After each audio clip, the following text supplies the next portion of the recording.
విజ్ఞప్తి చేస్తున్నా. చాలు చాలు చాలు దిగు, పడిపోతుందా? చాలు చాలు, మీరందరూ బాగుండాలి కదా, మీరందరూ బాగుండాలి కదా. దింపమ్మా ప్లీజ్, జాగ్రత్తగా దిగే, నువ్వు జాగ్రత్త దిగే, నా మాట దిగు. తర్వాత అబ్బాయికి వెనక నుంచి వెనక్కి తీసుకురండి, అబ్బాయి ఫోటో ఇద్దాం. దా దిగు, జాగ్రత్తగా దిగు, జాగ్రత్తగా దిగు.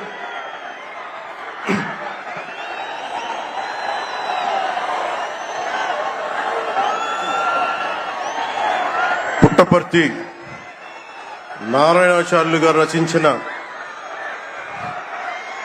శివతాండవ కావ్యం పుట్టిన నేల, రచించిన నేల, తెలుగు భాష విలువను పెంచిన నేల, ఆడినమ్మ శివుడు పాడినమ్మ భవుడు అని శివతాండవాన్ని వినిపించిన నేల.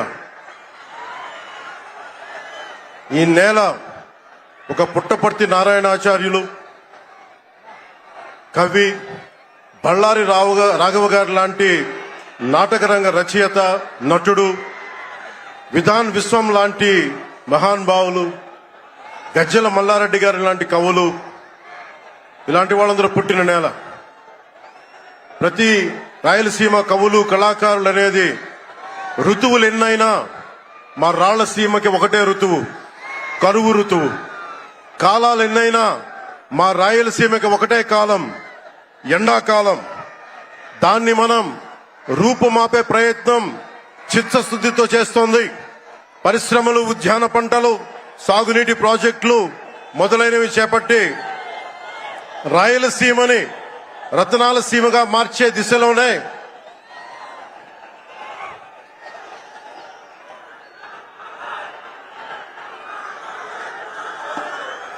ఈ రోజున మేమందరం గౌరవ ముఖ్యమంత్రి గారి చంద్రబాబు నాయుడు గారి నాయకత్వంలో మేము ముందుకున్నాం.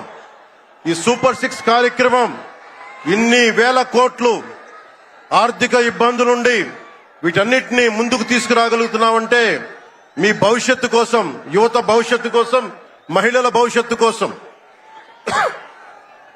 ప్రతి ఆంధ్రప్రదేశ్ లో ఉన్న ప్రతి ఒక్కరూ బాగుండాలి, మీరు ఆనందంగా ఉండాలి.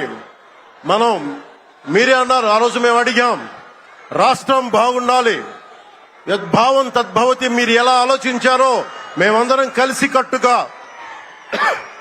కలిసికట్టుగా పార్టీలు వేరైనప్పటికీ రాష్ట్ర హితువు, రాష్ట్ర మనం శ్రేయస్సును దృష్టిలో పెట్టుకొని ఈ రోజున మీ ముందుకొచ్చి ఇంత ఘన విజయంగా, ఇంత దిగ్విజయంతో ఈ సూపర్ 6 కార్యక్రమాన్ని మీ ముందుకు తీసుకొచ్చాం.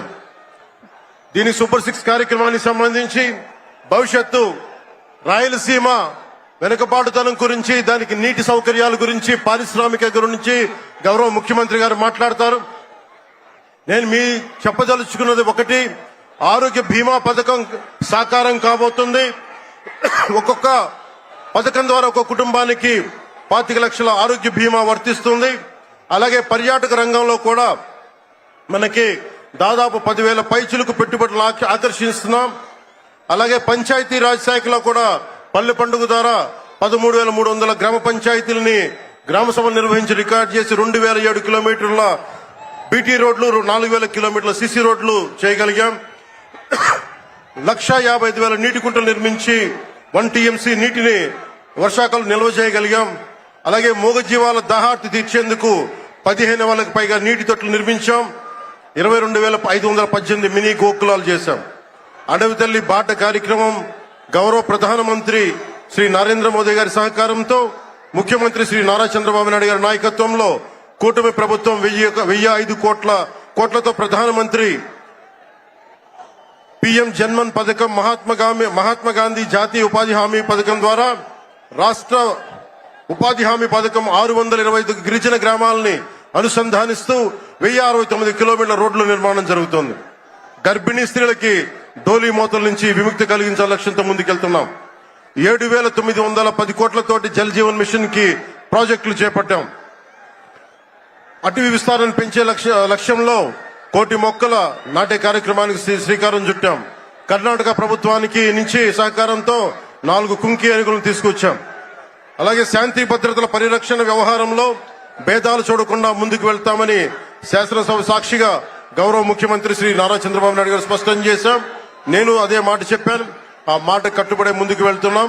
శాంతి భద్రతలు ఎలాంటి ఆటంకం కలగకుండా ఉన్నప్పుడే రాష్ట్రంలో పెట్టుబడులు పరిశ్రమలు వచ్చి యువతకి ఉపాధి ఉద్యోగ అవకాశాలు లభిస్తాయి.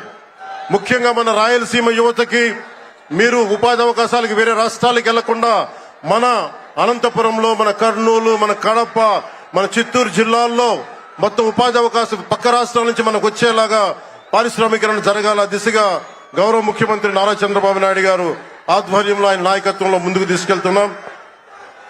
కూటమి ప్రభుత్వం ప్రతి అడుగులోని త్రికరణ శుద్ధితో పనిచేస్తుంది. గౌరవ ప్రధానమంత్రి శ్రీ నరేంద్ర మోదీ గారి వికసిత్ భారత్ విజన్ దిశగా గౌరవ ముఖ్యమంత్రి శ్రీ నారా చంద్రబాబు నాయుడు గారి నాయకత్వంలోని కూటమి ప్రభుత్వం ముందుకు సాగుతూ 2047 నాటికి ఆంధ్రప్రదేశ్ ని దేశంలో నెంబర్ 1 రాష్ట్రంగా తీర్చిదిద్దుతామని మీ అందరికీ తెలియజేసుకుంటూ జై భారత్, జై హింద్.